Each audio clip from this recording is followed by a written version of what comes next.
No niin! Voi saatana.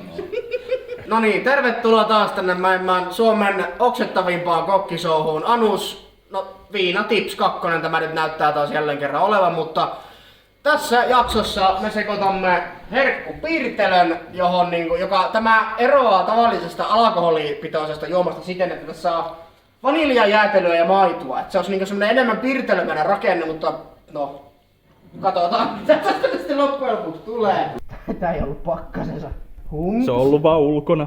Näistä suhteista kokki itse ei ole aivan täysin varma, että mikä tässä pitäisi olla semmonen optimi, mutta laitetaan silleen fiilispohjalla. Maitoa, tämmönen hyvä herkkupirtelömäinen rakenne. No niin, eiköhän siinä meillä ole pohjaa valmiiksi. Laitetaanpa ne ihan alakajaisiksi sekaisin tuota. No niin, siitä. Eiköhän me täältä tyypuurista paapuriin lähdetä näitä laittamaan tänne. Eli meillä on ensimmäisenä banaania. Jos tämä jättäisi vaan tähän, niin tää olisi hyvää. Mutta kyllähän me nyt tiedetään, että tässä pitää kärsiä, niin tää on kaikki paska, mitä pöydältä löytyy. Tuota päätä kukka ei halua syödä, niin se jää tuonne jäätelön kaveriksi. Joo, koska emme haluta tästä nyt pahamakusta. Ei. Kummattavaa bärbää. Blyps ja blyps. Kuka haluu syödä banaania vähän? Sakuun nosti käden nopeasti. No niin, sit mitäs meillä täällä on? Meillä on Rizbagardia. Räz! Mitäs? Fanuntaks kipinitoille takaa.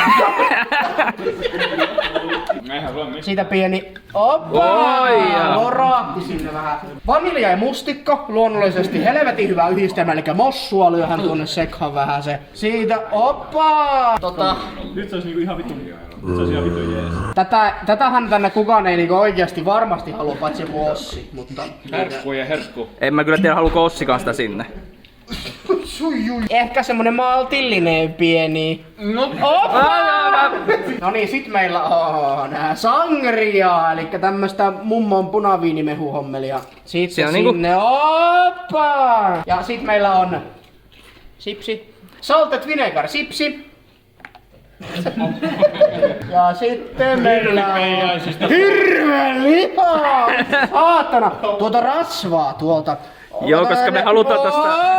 Onko sä varma, että se ei oo koiran ruokaa? Pientä tasoittavaa novelle vissy, mikä vittu, sitruuna vettä. Joo, koska mehän tarvitaan nesteytystä. Niin, välivesi sinne sekaan jo valmiiksi, ei tarvitse juo erikseen. Mitäs meillä on sitten? Meillä on päärynäjuissia, se niin melkein jopa sopiski tänne.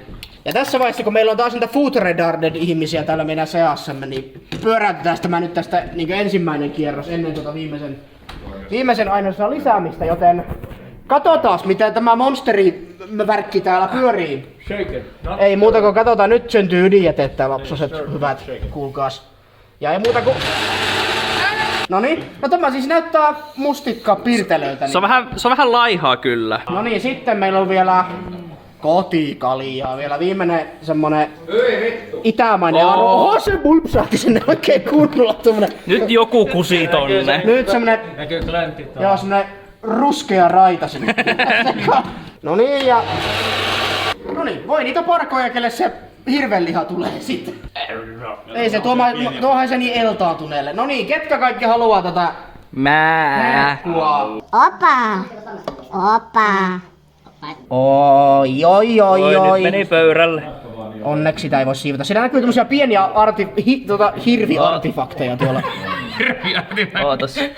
Ihan semmoista pientä partikkelia. Mikä on se manakosti, se artefakti? En tiedä. Oi saakeli, ku on hyvä. Hyvä. Kaikki ketkä sieltä nyt haluaa omaansa, niin... Onko meillä tarpeeksi näitä? No niin, ei muuta kuin... Hyvää joulua.